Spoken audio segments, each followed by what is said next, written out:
Okay, so we're doing areas between curves again, and they give us two curves here. The first one is a good old parabola.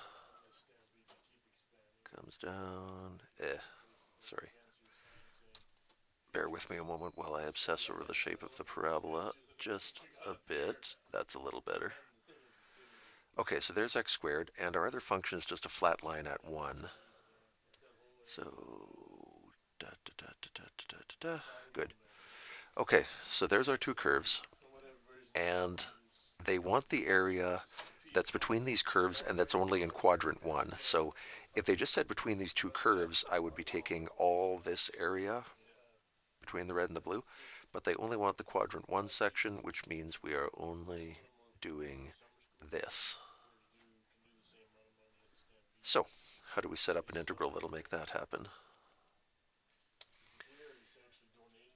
It's an integral from, well, it starts at 0. That's the left edge of quadrant 1. And it'll end over here at, where's that point of intersection?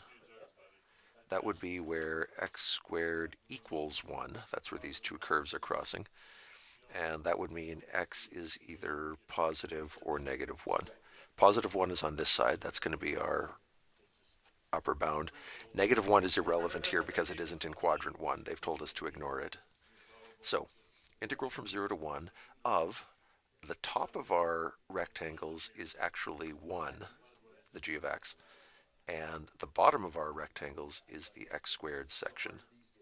If you get that backwards, you'll have a negative sign on your answer, and that might give you a bit of a scare until you realize where it came from.